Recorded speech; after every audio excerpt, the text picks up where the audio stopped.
There is no doubt, and anyone who has ever visited the east coast of Canada will attest to the reality that the Maritimes is one of the best places to visit anywhere on this planet.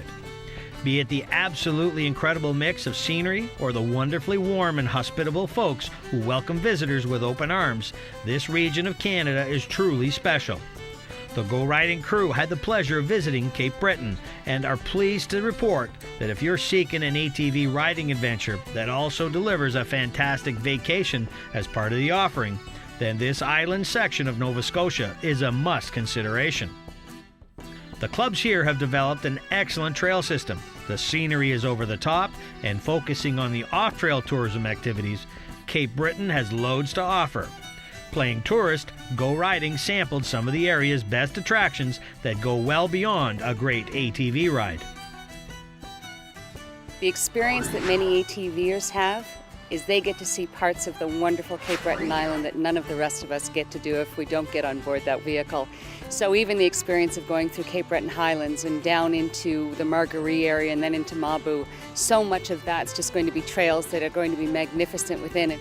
And there's a beauty and a naturalness here that truly can envelop you, but again, just a breathtaking type of exposure into Mother Nature that it's just all part of this #1 island.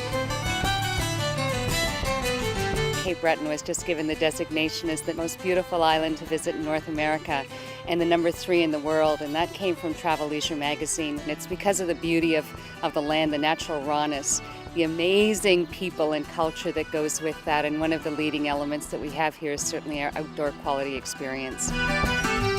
I think one of the big things that we get to really offer to people is authentic. And so when you're talking about the Cabot Trail, which is worldwide recognized, and whether you're on an ATV or off the ATV, you can certainly tour it in your vehicle or tour it in 2 or 4 wheels.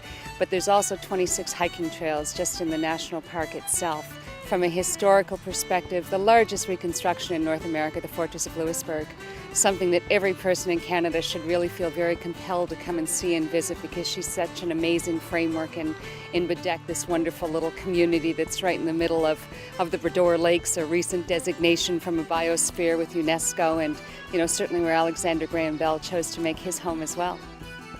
Our urban centre very much is Sydney, where we are right now, and we have a proper population of downtown Sydney itself of 30,000+. Our Cape Breton overall is just over 130,000, but through that 130,000 you have many, many, many small, wonderful little communities, and they each boast their own culture. Again, whether it's from one of the traditional, your Gaelic-type Celtic experience, where you're going to have the opportunity to truly experience a kitchen party, whether you're in a B&B or a country inn, or just one of the local community halls, to your larger experience that, again, you can come back into in the urban setting. In the town of Sydney, a massive restoration project is transforming their famous tar pits and coke oven sites, ugly leftovers from the steel mill days, from nasty hazardous waste areas into environmentally clean and welcoming public areas. We're definitely in a state of transition. From my own personal sense, I see a reversal happening in the communities. People are getting inspired to try new things, do different things. There's more of an entrepreneurial spirit, and I think a lot of that comes from the Tar Ponds project, well, from it changing into what you see today, which is more or less a very soon green space with a man-made channel going through it, something that's usable. That stigma is no longer here, so what's left? It's green. It's usable, and so we have to look at getting rid of the Sydney Tar Ponds name and coming up with a new name to call what is now going to be green space and usable. Overlooking the rugged southeast coast of the island stands the spectacular Parks Canada National Historic Site, the Louisbourg Fortress. Be it an authentic old-style lunch with a spoon as your only utensil, or witnessing a criminal being dealt with, this interactive view into life and the battles of survival back in the mid-1700s is a must-see for all ages.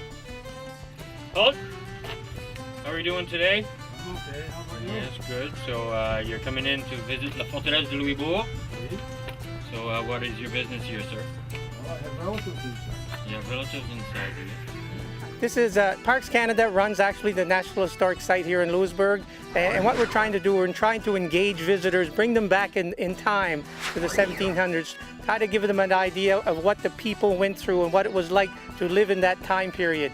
Give them a unique experience that they probably wouldn't get anywhere else. So when they get here, you're going to have the sights and the smells. You can smell bread cooking. You can smell the smoke of the gunpowder of the muskets and the cannon, and you can get just an overall feel for the activity in the town. A must visit is the Coal Miners Museum.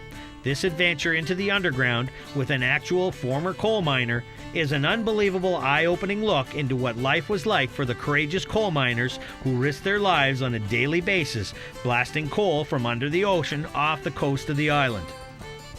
The Ocean Deeps Colliery and the guided tour by retired coal miners, it's our biggest exhibit and our biggest draw, and it's what people that come here to visit go away talking about.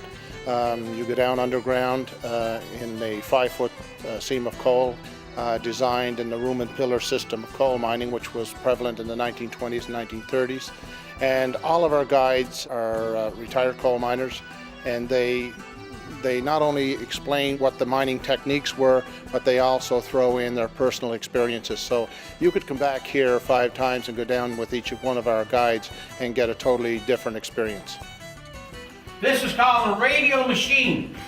It's run by compressed air. We had compressed air as early as 1876. 2 miners are going to work here. 1 miner is going to cut into the wall of coal for 8 feet. Once you sample the incredible ATV trails, we highly recommend you become a tourist. The famous Cabot Trail, Alexander Graham Bell Museum, lighthouses, cultural experiences, and a coastal shoreline that offers all kinds of incredible photo ops all await during your Cape Breton ATV vacation.